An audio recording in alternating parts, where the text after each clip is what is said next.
I'm about to rank every client acquisition method currently available for AI and automation agencies. These are the same acquisition methods that I use to scale my agency to $72K a month, and they're the ones that are currently being used by thousands of people across my community's Maker School and Make Money with Make. Here is a tier list. This is how I'm going to be ranking it. I have a bunch of different options down below, so I'm just going to drag them onto the applicable place when it comes time to do so. And I'm also going to run you through not only what the opportunity is, but some of the drawbacks, some of the pros, and then even how to actually get up and running with this today, because I want this to be an actionable video. Okay? All right, let's get into it. The very first and probably most important client acquisition method that I'm sticking at the very front of the video because I want everybody here to hear it is cold email. So I would rate cold email right off the bat as S tier. Now, cold email is fantastic. Why? Well, there are a couple of benefits. The first is that you have very consistent and predictable return on investment compared to content methods, which I'm going to talk about in a moment. A lot of people dive right into content without actually building any sort of outbound lead flow, which I think in AI and automation is a big mistake. You also get direct access to decision makers at scale. These are people that honestly, the vast majority of us would never be able to talk to if it not were having a straight line directly into their hearts and their minds, aka an email inbox. It's sort of like the one thing that's shared between everybody on planet Earth, whether your salary is $5 a day or $5 million a day. Simple numbers game with clear metrics. When you get good enough at this stuff, you literally will have some sort of inbound amount of money. It'll flow through your cold email system, and then you will have some sort of multiple on that money that you spent. So, we got $1 sign here, $3 signs. When you scale up cold email enough and you know what you're doing and you're good enough, you will literally put $1 in and you'll make like $15 or $20 back. And you will be able to do that reliably and consistently.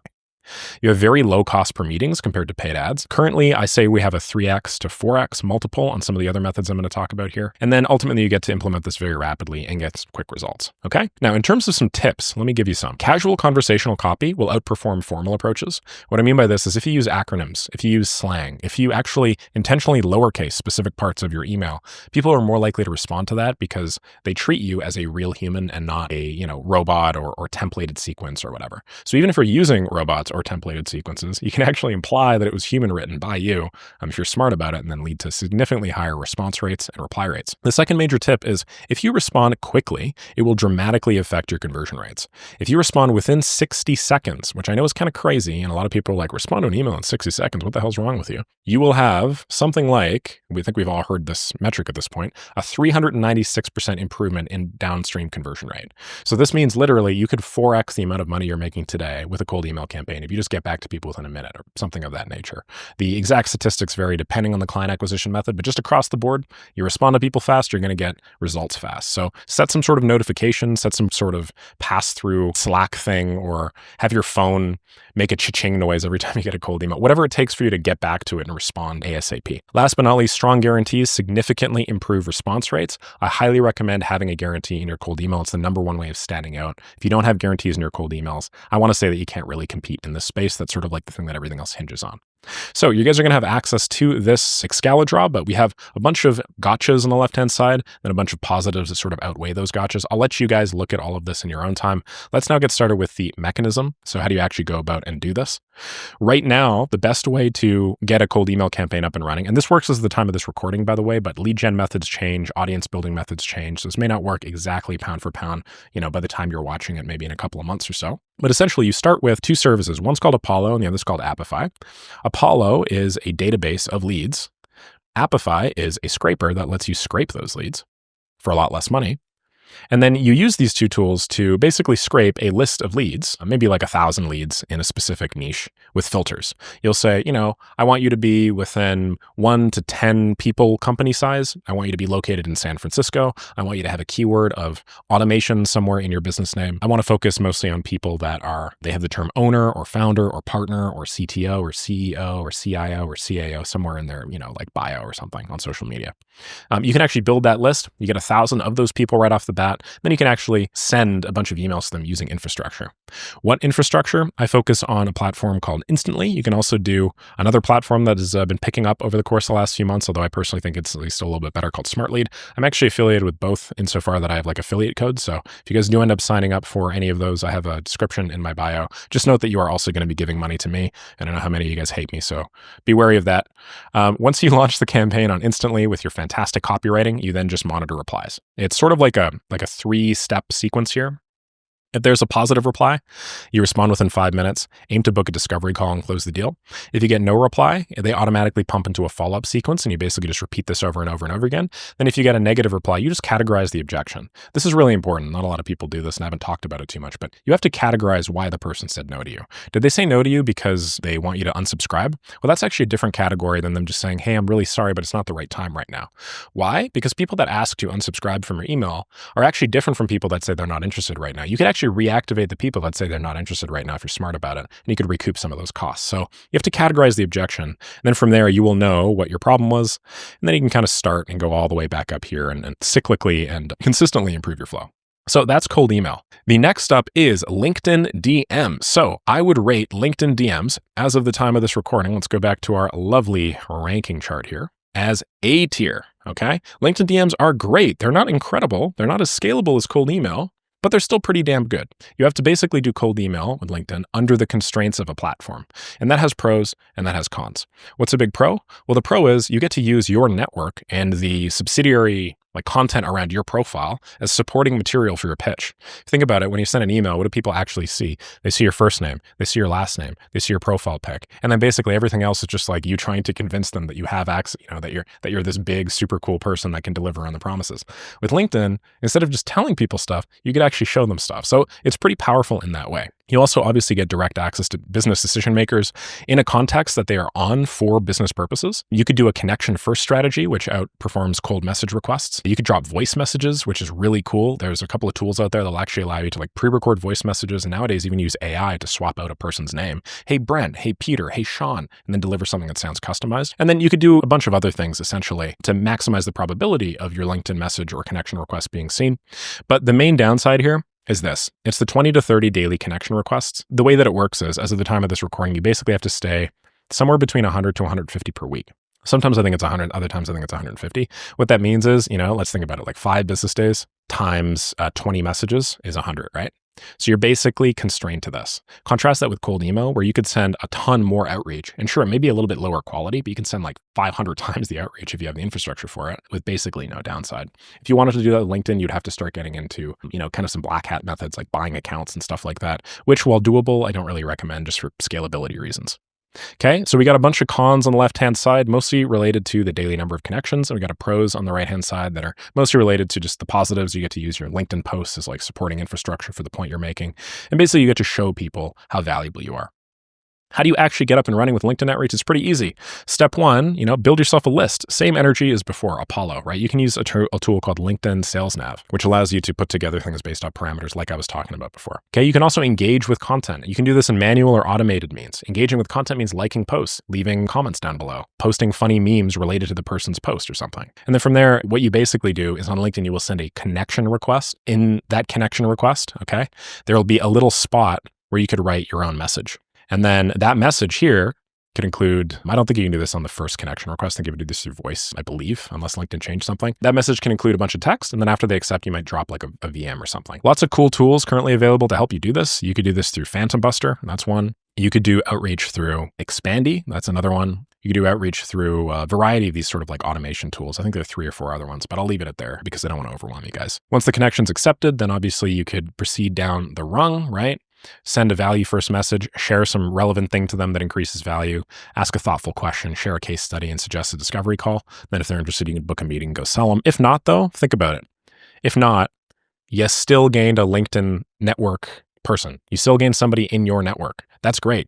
This is the easiest way to do follow-ups with people, way better than cold email, because now you're not just saying, hey, you still here? Now you're actually just showing them how valuable you are. Because if you build a cool LinkedIn network, now every time that you post, it's like a follow-up. It pings them, it reminds them of who you are. And then you can also get tons of likes on your post, engagement on your post, stuff like that, to basically say, hey, look how cool I am and how many of these other people find me serious. Why don't you send me a DM or follow up that way? I think that's just way better. It's just, a general follow-up mechanism than cold email. So it's great. The one downside is obviously the volume. All right, let's do number 3, cold email and Loom. So hopefully you guys know, I've talked a lot about this, especially recently. The cold email and Loom approach is actually fundamentally different to the cold email approach, because what you're doing is instead of just sending somebody a cold email with like an icebreaker and then pumping them into a templated sequence, what you're doing with a cold email and a Loom is you're actually like going on somebody's LinkedIn profile or Instagram profile or website or funnel, and you're recording a video of you breaking that down and then offering some piece of value to fix it or make it better. You're literally going on my Instagram and you're recording a video being like, yo, Nick, I love your stuff. I've been following you for a while. I wanted to make you $5,000. It's going to take you less than 30 seconds. Let me show you a quick hack that I would do in your shoes. You could take it. You don't have to work with me. You could farm it out to somebody if need be. That you could literally make a couple of tweaks here and then significantly improve your bottom line. Then you point out some minor faux pas or problem that they're making or something like that, and then give it to them and then try and reach out to them over cold email. And you can also combine this with other social media-based outreach methods. But essentially what you're doing is you are offering a ton of value up front, then you're associating it with yourself, with your character. And this gives some of the warmest responses. Obviously, the main issue here, right, is the scalability of it. So yeah, we're combining cold email with personalized screen recordings. It's a great balance between personalization and scale if you're smart about it. The way you kind of hack this together is you have some sort of thumbnail in the email that you send over, okay? Because the email will actually show the first few frames of the recording with the prospect's assets. They're, the prospect's Instagram page and you zooming in on something to make a change to it or something, or maybe some big spreadsheet that you developed with a bunch of data that you're just giving them, or maybe a big list of YouTube titles or something that you're going through in the video. You can actually do this for free. What's crazy is Loom offers, as of the time of this recording, 5 minutes for free. Which means if you keep your pitches to under 5 minutes, you could literally get this up and running, get your Gmail inbox, and just start sending. It's not a big deal as long as you have access to leads somehow. And as you've seen, those leads can be pretty cheap. The Apollo Appify scraper I talked about earlier, I think is like $1.20 or $1.50 per 1,000 leads as of right now. You could literally get all this stuff up and running for $0 on the outreach side, maybe like $3 or $4 on the lead sourcing side. It's easy. Now, if you combine this with a multi-channel approach, so if instead of just sending an email, you also get a LinkedIn profile or some other thing, Instagram, DM, X, whatnot, you'll significantly improve the likelihood of somebody seeing that video. And if you think about it logically, you just spent a bunch of time recording that video and trying to fix a problem for somebody and doing research. So this is how you recoup the sunk cost of you investing into that asset that you just made. If you want to do 15 outreaches, that might take you maybe an hour or so. I'm sort of spitballing here, but usually you'll get good enough that you'll be able to record your video in 2 or 3 minutes. And then it'll take you a couple other minutes to like set the person's asset up and get all that stuff out. But yeah, the way that I see this nowadays, honestly, is this is like the modern cold call. It's actually better than cold calls because people see it as being more respectful of their time. And then it's also async. So the person doesn't need to be available on the other end of the line right now in order to read your thing. And that's increasingly important in a globalized society where you're talking to somebody in a 16-hour time differential, okay? Much higher response rates than standard cold email. So how do you actually do it? Well, you got to scrape the targeted leads like I talked about. Visit some sort of asset, prospect's website, LinkedIn, social media, record your video, personalize the first few lines of your outreach. You can do this using AI as well, like I talked about before, and then send via email and LinkedIn. If you don't get a response, pump them into a follow-up sequence because you want to maximize the probability they're going to see this because you invested all that time. But if they do get a response, follow up immediately within a minute, book a disco call, and close the deal. And the deals here, guys, because they're warm, they can be a lot more money than any other deal. When you offer a tremendous amount of value right off the bat like this for free, people that are making money like you and want to have you on the team. How do I know? Because this is exactly how I hire. If I want to work with somebody, basically everybody on my team at some point sent me some customized asset, customized piece of value before I even started a formal working relationship. And most of the time they do it for free because that blows my freaking socks off. And it's not just me that's like this, it's basically everybody else that's at like a high level, at least in my space right now, which I'm categorizing as info. All right, let's move on to the next one, which is ads. Ads can be really, really good if you know what you're doing. The issue is not a lot of people know what they're doing. So I'm going to grab ads and I'm personally going to rate them as C tier, much lower than most other people are probably going to think. Well, I've tried running ads a number of times for my own AI and automation agency. I've also heard and seen dozens of stories now of people trying them in my maker school and make money with make communities to no avail. For whatever reason, we have just been all collectively unable to make ads work in any sort of scale. There are a couple of reasons for that. The biggest one is probably the testing budget, okay? In order to make ads work, you have to spend a lot of money. You have to spend money so that the algorithms, Meta or Google's PPC or whatever ad platform you're using, can basically get enough data to optimize the people that they're showing it to, the times that they're showing it to, and then the ways that they're showing it to. The issue is in order to get to the point where you know it, you typically have to spend a few $1,000s. Now, AI and automation agencies, one of the main benefits is how low the barrier to entry is. You don't actually need a ton of money to start the business model. So what do you naturally have as a byproduct of that? A ton of beginners, a ton of people without much disposable income, a ton of people between $0 and $1,000 of capital that they can invest. You don't really have the time, energy, and money to spend on ads to validate and get them to a point where you can actually produce a return on investment. That capital expenditure just doesn't really exist for a niche, okay? If you do end up going this way, here are some tips that I've taken from a few people in my communities that have made this work at least like a 1 to 2x ROAS, which is not good at all. Our ROAS stands for return on ad spend. So if you have a 2x, you spend $50 and you make $100. Well, that means that your advertising budget was 50%, which means this is 50% margin right off the bat, which is not very good. But whatever. Google Search outperforms Meta for B2B automation services. Having a multi-step funnel outperforms direct-to-call approaches. Industry-specific campaigns are going to deliver much, much better results because everybody is of the mind that their industry is special and super magical. Hint, they aren't. If you want to start at the low end, I'd say you need between $500 to $1,500. Although I've also seen this run people ragged, like they get to like 5K, 10K spends before they see any sort of like Google ads or Meta result, which is really unfortunate. And then a big thing that really works well, or the thing that is going to make this work as well as it could be, is having some sort of case study, okay? You need to have case studies where you've shown a person very similar to the customer actually make money using these systems or using these flows. Creative refresh every 2 to 3 weeks to prevent ad fatigue. I think you can go longer than that personally, but yeah. Okay, so here's some pros and some cons. How you do this, focus on industry-specific campaigns, okay? You basically whip up a landing page, then you create a lead magnet of some kind. The lead magnet is gonna live on the landing page, you're gonna host it there, and then in exchange for the person downloading the lead magnet, you're gonna ask for their email address or some sort of opt-in with their phone number and whatnot. Then you have some nurture sequences where after the person comes in, gives you their email addresses, you kind of cycle them, right? And just build up value, give them more free stuff, get them to the point where they're ready to call, and usually you have some sort of pitch in that nurture sequence. And then, yeah, you launch the testing. If it's not profitable, which it won't be, you're going to adjust the targeting creative and you're just going to do this loop over and over and over again. If it is, you'll just scale the budget, implement retargeting, do some continuous creative testing, and then optimize the conversion path before expanding to new audiences later on.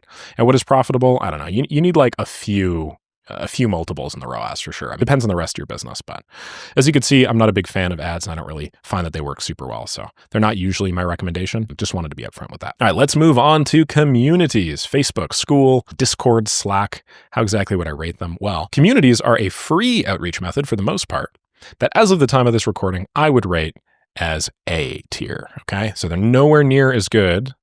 By the way, don't treat this as like, this is like, 0, 1, 2, 3, 4, okay? Treat this like 0, 5, 10, 100, and then 1,000, just in terms of strength. This is basically, I think this is a logarithmic scale, okay? So S tier is an order of magnitude better, I think, than A tier, which is an order of magnitude better than B tier, C tier, and so on and so forth. So communities.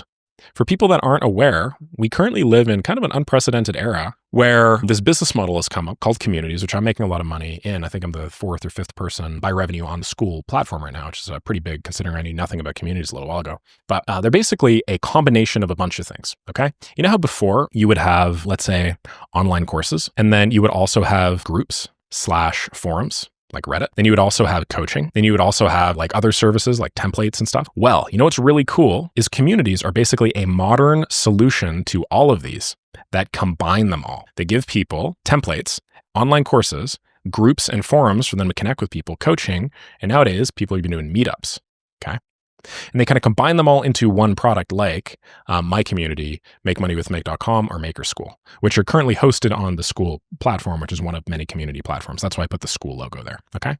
So what do communities give you, really, right off the bat? They give you direct access to pre-qualified audiences that are interested in your solutions. Why? Because if you're selling to videography people, videographers, wedding photographers, whatever, then you join a videography or a wedding photography community, everybody in there is going to be exactly the sort of person that you want to talk to. They're going to be people that are interested in growing or expanding their business, obviously very beneficial from a B2B perspective if we're selling AI and automation solutions, and they're willing to go out and get a digital footprint to do it, and then share their problems and brainstorm solutions with other people in their niche. They're literally about as qualified an audience as you can get, to be honest, okay? So the key though is, and what a lot of people get wrong with communities, is in order to make them work, you need to build a reputation. And usually the way you do so is, one, consistency. you need to show up often, just be a presence. Then 2, you need some sort of free value creation, okay? You need to be giving people stuff, answering questions, doing Q&As, recording videos, helping, and so on and so forth. Now, because a lot of the time these are gated, you get much higher conversion rates than public platforms. And because you have access to people directly in your niche, a lot of them with a lot of money, and you get those high conversion rates and a reputation and authority, these relationships can be super strong if you play your cards right. My recommendation is usually the people that see the most success with this stuff will go above and beyond. They will make posts, maybe on a weekly basis, inside of a specific set of communities, offering value to solve problems. And then everybody that likes, reacts, or asks questions to that post will then get a DM from that person being like, hey, just saw that you asked a question about the post. Just wanted to give you some more data, some more information in DMs because I didn't want to clog up the feed. Here's a bunch of more value. Let me know if you have any questions, okay? This approach works really, really well. Another thing is in communities, you don't just get people that are willing to buy your services, but you also obviously get a big network of people, okay, that may or may not want to work with you right now. The best way to go about scaling community-based outreach is once you've assembled this big network, what you do is you just send a message to the 50 people that are frequently liking and commenting on your posts. Then you ask for referrals. You don't actually ask them directly. You just say something like, hey, how's it going? So, as you've probably kind of figured out while I've been talking with you, I do AI and automation work specifically for the wedding videography niche. As I alluded to in my last post, I was just wondering if you knew anybody that might be able to benefit from my service. The reason why this is valuable is because instead of you saying, hey, can we work together, which potentially burns the network later on, you're saying, hey, do you know anybody that might be interested in my service? And if they are interested in your service, well, they're going to want to work with you. And if they aren't, they're going to look through their network and try to recommend somebody else to work with you. And then if they really, really aren't, then you're just going to get a, no, I'm really sorry, I don't have anybody in my network. But you're still going to have them in your network. You know what I mean? You're going to get to benefit from their social proof. You're going to get to benefit from them liking your post, bumping them up to the top of the community algo. It's just nonstop wins. Now, I tried to find averages throughout my communities to figure out exactly, what the ratio is between posts and then clients, but I'll be honest, it really depends. The biggest variable here is the quality of the community. So Maker School, for instance, I've come to realize is a very unique community in terms of the amount of engagement. So obviously, I'm a little bit biased here. The more engaged the community is, the more real people talking about real problems, obviously, the more you're going to be able to connect with people. And what I've found is there are a lot of communities, specifically on Facebook and older platforms, that are not really communities at all. They're just like sales pitches for a dude's specific product that he set up a Facebook group for, 5 years ago, and he just never responds to anything. So those are dead. You want to stay away from those. If you find a valuable community, something like Maker School that you can join and either pay a small monthly fee for $10, $15, $20, or get in totally for free on the ground floor, if you make 20 quality posts downstream, you might generate 1 to 3 clients if you follow everything else that I'm talking about here. How long does it take to make 20 quality posts? I don't know. It might take you a week. What does this mean? You could theoretically have a funnel that generates you maybe a client a week or so using communities, if you take it seriously and if you're willing to put the effort in. Now, 1 to 3 clients may not seem like much, but just keep in mind that the quality tends to be really high, especially if it's a gate-kept, closed, and paid community, which costs you money, but then you get to benefit on the upside, okay? So I think these can be pretty awesome. The way that you do them is you basically get a bunch of niches, whatever niche you want to join, and then do some research to list out all of the relevant communities in those niches. Go top to bottom in the community and just read. What are people asking? What are the problems people are having in my community? What are, the main points? You could literally use the search bar and just type in a question mark. You'll find a list of all the titles where people have put in question marks looking for the answer to problems. You can also use other tools like I think Gummy Search is one. And there are a couple of other ones that allow you to source information from Reddit and then other communities to find problems that customers are suffering from. Once you know the problems, let's say like the top 3 problems, and a lot of them are related to lead gen, if I'm honest, across most of the niches I've seen, you create a bunch of value-driven posts. Then you engage with other members' posts. Okay, you got to warm up your account and stuff. And then the more engagement you receive, then you follow up with the DMs, offer additional help. If they're interested, you move to a call and then close them. Okay. If they're not, you still get to benefit because you get to ask for referrals like I talked about, maintain the relationship, and then you get to create more posts that then get to benefit from their engagement. So either way, you're going to be skyrocketed to the top of this thing. It's a very positive flywheel. If not, then adjust your content strategy and then start again. Some of you guys will probably be kicked out of groups that you try this stuff in because your messaging is not very good. Your positioning is not very good. You don't really know how to float the radar and not look like you're pitching or selling services, but that's okay. This is just like any other lead gen method. The only thing is it usually doesn't cost a ton of money up front. What it is costing you is it's costing you your time.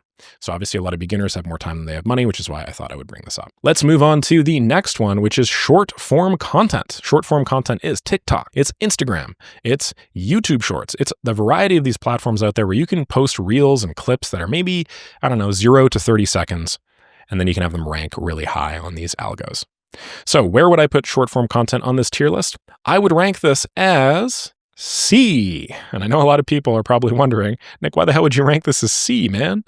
Can I change the color of this? Because I want this to be visible. There we go. Why would you rank this as C? Well, as you will find, I rank the vast majority of inbound methods very low for AI and automation agencies. Why? Because it takes a long-ass time to make something work. And that's a long-ass time that you're not getting demonstrable return on investment as somebody that probably doesn't have much of a runway in this business anyway. So instead of making content and blasting it out with a megaphone, like services like Instagram and stuff like that allow you to do, if this is your megaphone, ooh, I'm actually getting pretty good at this. That actually kind of looks like a megaphone.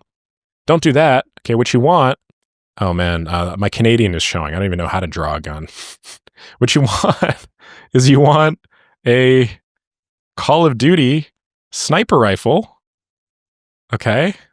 Oh my God, is that what that looks like? It just kind of looks like a man's private parts. Anyway, what you want is you want a sniper rifle that shoots the specific target audience that you want, instead of a megaphone, which just blasts things out to a ton of people, which may or may not actually include your target audience, okay? Because this is all about scale. And it can work really well for scale, as you guys are probably seeing right now with my own channel, a bunch of other short form creators channels. This stuff works really well for scale, but it takes a long time to get up and running. This, okay, just works really well at the cost of scale, which is why I always recommend outbound first before you do anything else. So there are some benefits. Obviously, there's a lower barrier to entry than YouTube, which I'll touch on earlier. And there's also the potential for some rapid exposure through recent algorithmic updates, like TikTok and a couple other short form platforms are now reserving a set number of positions in the feed for people that have low follower accounts. So, they basically just want to level the playing field a little bit and then give newer creators the opportunity to rise to the top. But the reality is it requires a really high volume of content. And every one of these videos usually requires some sort of editing or some sort of over-engineering. You also struggle with the lead quality. You get a lot of tire kickers on short-form content, man, because these people have the attention spans of freaking goldfish. Okay. Now you do get more engagement with personal branding, but it's nowhere near as much as, another acquisition method.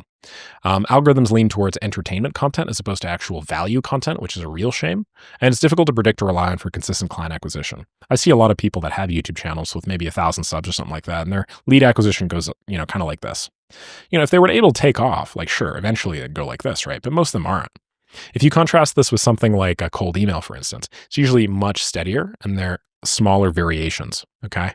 And I think you can scale it up as well. It's just the slope of that line is a little bit lower than a lot of the other ones. All right, so what is a mechanism to do this? I'm just gonna keep it simple. You create a lot of short form content. Talk about whatever the hell you want. Post consistently 1 to 2 times a day for a very long time. When I did my long form YouTube, which I'll talk about in a second, I posted every day for 30 days without stopping. And every one of my videos was half an hour. To be honest, it's kind of like what I've been doing recently. And you know what's happening right now to my growth? I'm skyrocketing. So if you want to make this work, you have to set aside a lot of time in order to do this right. And the time is the cost of the future scalability. That's what you have to treat it like. Now, if you don't gain traction, you have to adjust the content strategy here. This might take like 3 months. You might literally have made $0 for 90 days or more using this. If you contrast that with something simple and repeatable like cold Looms or LinkedIn outreach or email outreach, I think you'll see that this is a lot less surefire of a path. If you do build a following, direct the traffic to a lead magnet, nurture leads via email and DM, convert to discovery calls and close clients. For those of you guys that don't know, I currently run an Instagram channel where I'm doing exactly this. We're just about to hit 100,000 followers. It's pretty sick. And we were able to grow primarily by the virality of a couple of reels. A new free AI video generator here hit 200K. This one hit 730K. A couple of these hit 1 mil, I think. So the only reason why, we're able to do so is because some of these just have like disproportionately higher performing growth than other ones. But, as I'm sure you can imagine, this might work well for me, somebody that has a lot of money that I could rely on and kind of fall back on if the strategy didn't work. I'm just doing research and development expense right now. But if you're new and you really only have a couple months worth of runway, probably not the best idea to be focusing on a method like this, which is scalable and it might work, but it's kind of like starting an Uber, right? Who the hell knows? If you make it, you'll make $1 billion, quadrillion, but in all likelihood, you're probably not going to make it. All right, let's contrast that with long form content right now. So if short form content was a C, long form content like YouTube is a B. Long form content is what you guys are watching right now. Now, notice how it's still not an A or an S. And the reason why is because it requires a very high time investment and you have very low initial ROI. So all of the same things that I just told you about for short form apply to long form. It's just usually it takes even more time investment in order to grow. The trade-off is, okay, It's more effective after building expertise, and you get a little bit more sticky clients, if that makes sense, because people just tend to like listening to you a little bit more if they're the sort of people that are subscribing to your channel. Contrast that with like short form, where a lot of the audience that you get are going to be like new people that don't really know you too well, that just saw you because of algorithmic boosts. Yeah. Success always follows a hockey stick curve. What's a hockey stick curve? Well, us Canadians say basically this, okay? It's kind of what a hockey stick looks like. Notice how my hockey stick drawing is a lot better than my sniper rifle drawing, is what it is. I played a lot of NHL, not enough COD, clearly. So, you're basically going to be making $0 for the vast majority of your time. And then some inflection point will hit and you'll start getting a little bit of traction. This might be like 3 or 6 months or something. Then you'll start doing some sort of growth. But again, that's a very long time period before you make $1, right? Focus on the faster and easier stuff. Anyway, the big thing I'll mention is that just without social proof or proven results, standing out is really difficult. If you wonder why I start all of my videos with social proof, like, hey, I scaled my agency 72K a month. Hey, I have thousands of people in my community. Hey, I made 170 grand last month. It's because if you don't have social proof or proven results doing the exact same sorts of things that you're telling people, you will just fade into obscurity. The reason why is because you see that megaphone example that I gave you earlier? Well, you're not the only one with a megaphone. There's actually a million other people out here with megaphones. Okay. And in any sort of content, you are trying to stand out, but it's very difficult to do so unless you have some sort of proven experience doing the stuff that other people care about. All right. In terms of mechanism, how do you do this? Well, create YouTube content like I did. Build a small audience to start. Once you have that small audience, validate and ask them questions. So if it works, you gain traction. Obviously, if it doesn't work, you're going to continue creating content, asking them questions, and trying to figure out an angle that does. If it does work, you'll grow your sub base. You'll ask them tons more questions, which will help you create more YouTube content up here. Convert a bunch of viewers to leads with a sales process and a funnel that converts them to clients, which will allow you to scale your content ops. All right. So not rocket science. I'm sure you guys could tell kind of what I was going for here with YouTube. But yeah, basically when you start, always go outbound over inbound. All right, that takes me to Upwork. How do I feel about Upwork? Anybody want to pause the video and maybe take a guess? If you guys have watched my previous videos, you guys probably know. Where am I going to put this thing? Up here. We make that S tier. Why S tier? Man, this stuff works like crazy, okay? Upwork is an incredible platform. Whereas other platforms require you, or other approaches require you to, 1, define the problem that the customer is suffering from, okay? Present a solution for the customer, and then 3, justify or convince them that you are the best fit for that solution amongst the millions of other people. Upwork actually solves the first 2 for you. You're never talking to anybody that doesn't already have a problem you know how to solve. You're also never pitching something that is not a solution that you already understand and the customer already understands. The only thing you actually have to do is you just have to convince them is, hey, why am I the person to pick amongst the 500 other people that are applying for the job? And I know what you're thinking. You're thinking, well, Nick, that sounds really difficult. Well, you're going to have to deal with that problem anyway if you're to do all that other stuff. It's just now you don't have to deal with those 2. And if you're a beginner, you don't know how to deal with those 2. But dealing with this one's actually a lot easier. Okay? So what do I mean by all this? Well, you now have direct access to clients that are actively looking to hire for automation services today. They literally put up a post and they said, urgent, I'm hiring somebody to build out an AI and automation solution. Okay, I will pay $500. This is somebody with a problem and with a desired solution with a ton of pain that wants this problem solved today. You are literally never going to find more volleyball, more of like a volleyball spike just ready to be hit and ready to be scored than this. The cost is you have to pay a little bit of money. Okay, but the benefit is you have these 2 problems solved for you. Now, you're going to have less competition than you might think, just because there's a lot of stigma around the platform. Sure, it's low-hanging fruit, but it also costs a little bit of money, which sort of is like a barrier to a lot of people. And there's a stigma around Upwork where people think, well, you can't really build a real business on Upwork. It's those same people that I have now made hundreds of thousands of dollars more than. Because if I listened to them when I started my content agency several years ago, if I started my AI and automation agency several years ago, basically any business thing that I do, I'll always try Upwork first to validate and see if it's good. I wouldn't have made anywhere near as much money, okay? The trick is you need to do customized video proposals, just like the Loom video approach that I talked about, and you'll yield 5 to 10 times higher response rates. If you put time and effort into solving a customer problem on video, there's so much more likely to get back to you just because there is tons of trash on Upwork. And that's how you stand out, by the way. You record some sort of customized asset and you just give a ton of value. If you're a professional, you'll make it work. 100 monthly applications can yield 3 or more new clients. And the numbers can be a lot better than this, mind you. Way, way better than this. But I'm assuming that these clients are like chunky clients, like maybe $1,000 to $2,500. not like $500 clients and stuff. The way that Upwork works is you guys are going to get like a ton of like $100 to $1,000 contracts. And a lot of people think, well, I don't want to just do a $100 contract. I want to do a $10,000 contract. That's why I'm doing AI and automation. What they don't realize is the second that you've worked with somebody on one project and showed your expertise, well, now you have a client that you can reactivate and upsell later on much easier than a totally cold prospect. So I've had so many gigs go from $100 to maybe $500, and then scale all the way up to over $15,000 or $20,000 over the course of the next year as I repitched them, resold them, then ultimately got them onto retainers. The way to crush it on Upwork is to optimize your profile. Just treat it like SEO, okay? You are a website somewhere and you are ranking for the search term AI and automation. Use keywords, make yourself stand out, make the first few parts of your profile really valuable. It's like a website. It's like make your above the fold really clean and really nice. And then more importantly, get back to people quickly and you're going to do really well. Early applications to new jobs substantially increases chances because the way that Upwork works is basically if somebody's posted a job and then it's more than an hour since they posted, they probably receive like 10 other applications. And if somebody's on Upwork looking to hire for a job anyway, odds are they're looking for a short-term solution or they're looking for a solution to a short-term problem. So they're probably at their desk as the applications roll in. If you want to maximize the probability that you're going to make it, just constantly be browsing, 1, 2, or 3 times a day. Set a couple of calendar notices or reminders or whatever, and then apply to the jobs that are posted within the last hour or two, preferentially. In terms of how to do it, first step is, well, you need to make an Upwork profile. I don't just optimize one. Sorry, I forgot that up here. But after you make it, okay, it's just search for relevant job postings. You know what I do? I literally just pump the search term automation into Upwork. I know it sounds silly, but like you just type Upwork. Then you go over here, you type automation.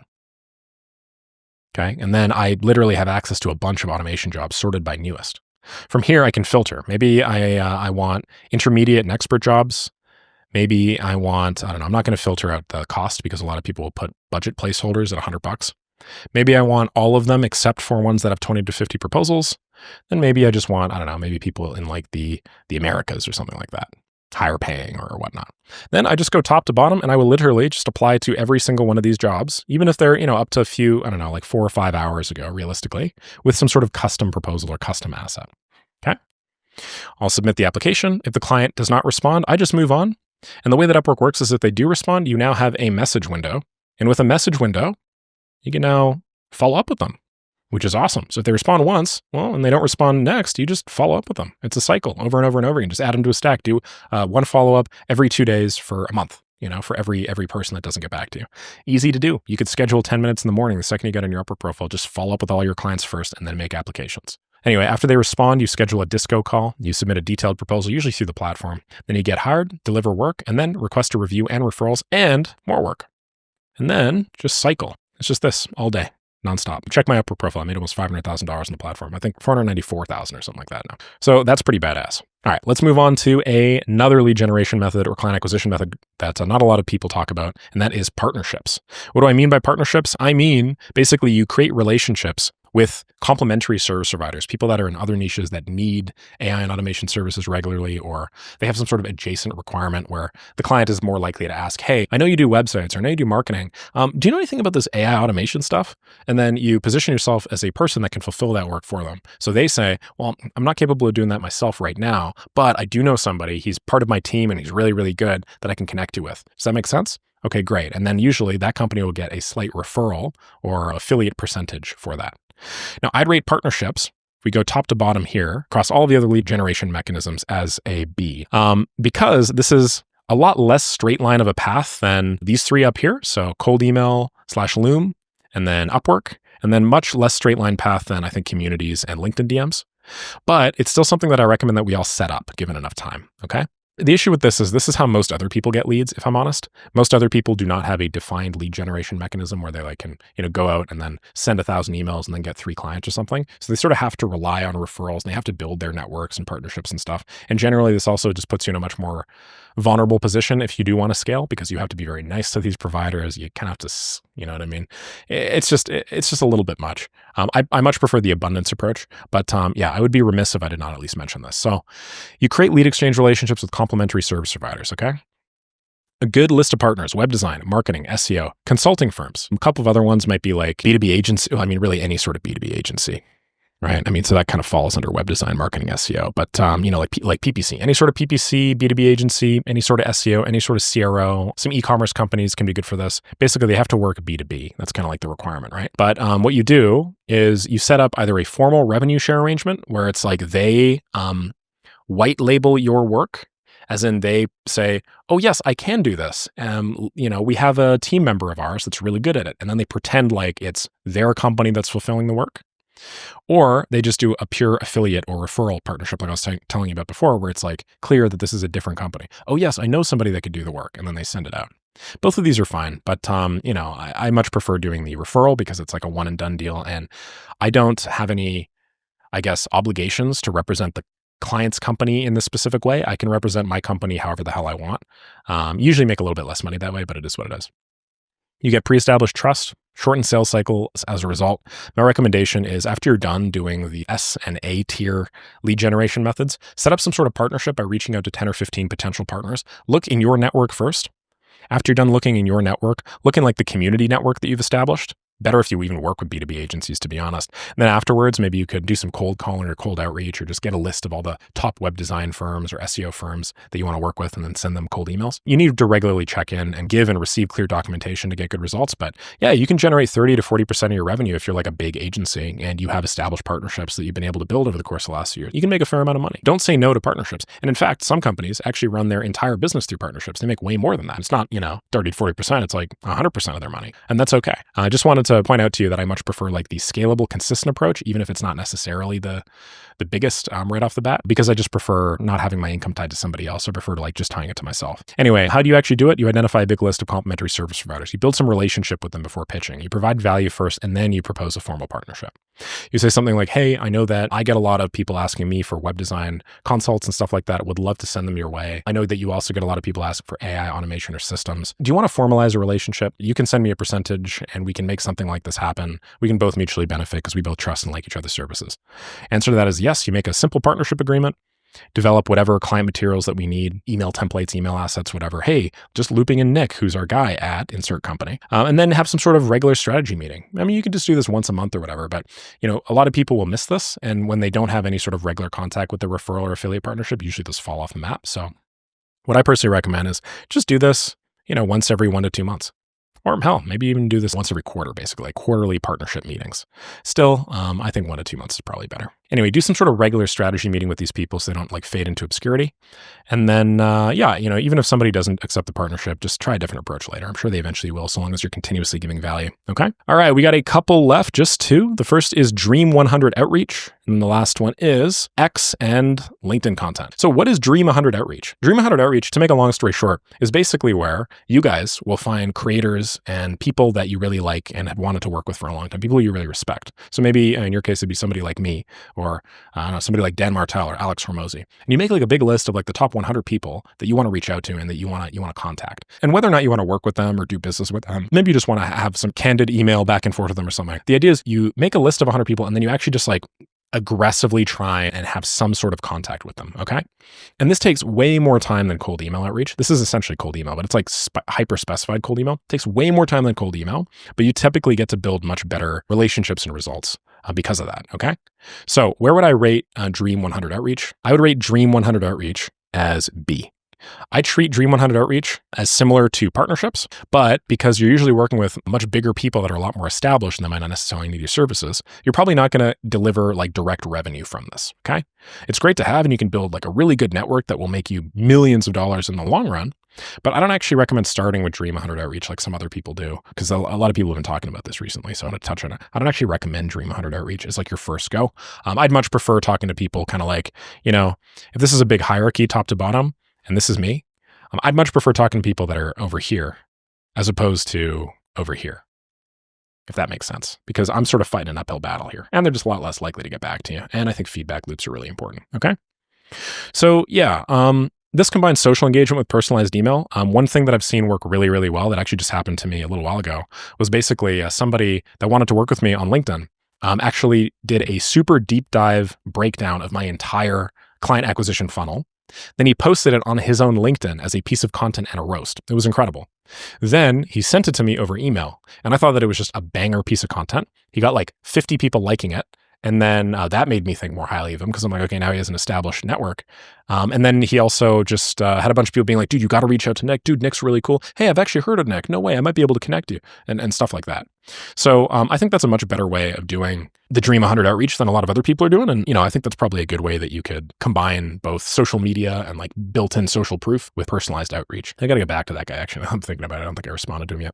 Custom video audits dramatically increase response rates. Like I was talking about a moment ago, we got much higher time investment, but substantially better conversion. Works really well for high-ticket automation services. So very, very high-ticket stuff. Alex Ramosi was looking for AI automations just a couple of months ago. If you pitched him with that at the right time, I imagine you probably could have made something happen. I did not, alas, but what are we going to do? The issue is it requires genuine value creation. You can't just template solutions, and you definitely can't spam these people. If any of these people get a whiff that you are spamming them, they're not going to want to work with you, aka that you are pumping them into a sequence. They're never going to want to talk to you again. That's just how it is. I don't know why we deal with templated and AI automation solutions with the work that we do quite a bit. So it's sad for me to say it, but that's the truth. You have to make all of your outreach manual and extraordinarily genuine, or at least you have to be so good at building these things out that somebody like me who's worked with this stuff still wouldn't be able to notice.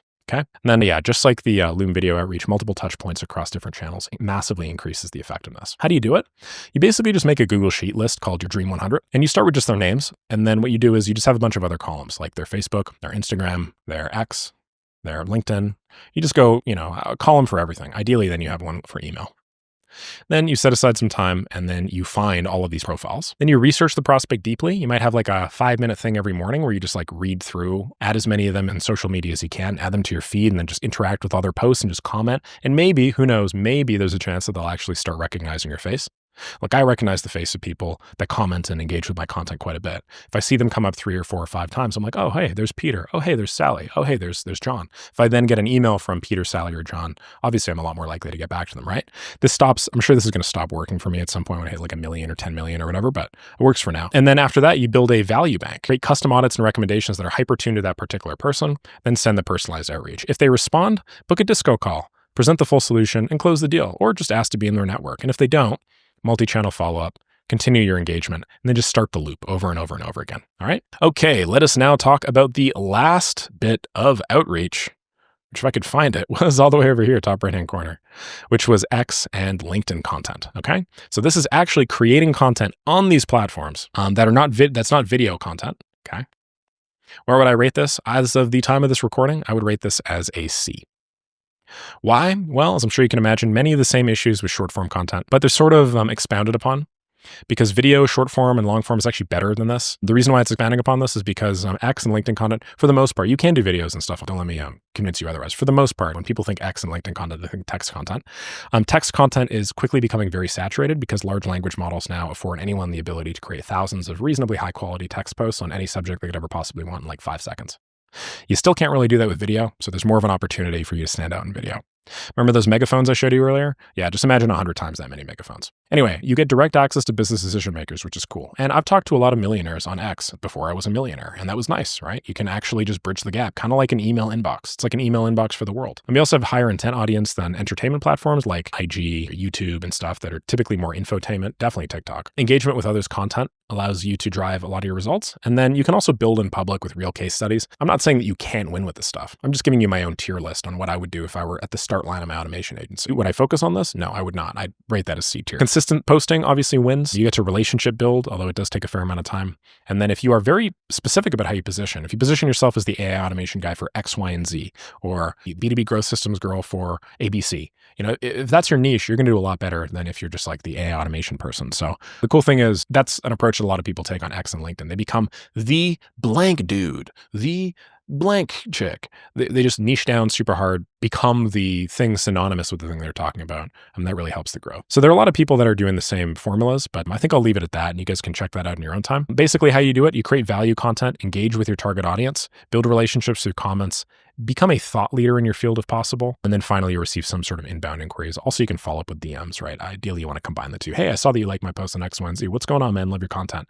Move conversations to DM, schedule a disco, and convert to client. You notice that literally every one of these involves scheduling a disco call. There's a reason for that. It's because that's how you do things in AI and automation. That's how the business model works. You schedule disco calls. So if you guys aren't already scheduling disco calls, if you're trying to build some other new method or something like that to close clients, I'd highly recommend you at least just revisit the disco call stuff. And I mean, if it's working, working, keep doing the thing that's working, right? And a lot of people are obviously doing the disco call structure. Awesome. Hopefully you guys appreciated that video. I had a lot of fun ranking every client acquisition method for AI and automation agencies. If you guys want to learn more about these specific AI automation agency acquisition methods, definitely check out Maker School, which is my 0 to 1 community. We're just coming up on 2,000 members as of the time of this recording. We've grown bigger, better, and faster than I ever could have imagined. Now we're actually, I think, somewhere in the top 5 on the school games leaderboards, which is blowing my mind. But I increase the price every 100 members just to represent the added value. So if you guys are on the fence and you wanted to join, I think it's over $100 a month now. Keeping in mind we started at low 40s. Aside from that, if you already have an established business, you want to make it grow more, definitely check out Make Money with Make, where I take a working business and then I help you scale it up. AI automation agencies obviously fall under that umbrella, but we also help a lot of other business models as well. As long as you found some sort of product market fit, delivering or developing services, you are free to come in and join. I just increased the cap to 500, concomitant with a big price increase as well, just for my own sanity. Otherwise, please like, subscribe to all that fun YouTube stuff. I'll catch you guys in the next video. Really appreciate all your comments, and anybody that's made it to the end, you're a real one. See ya.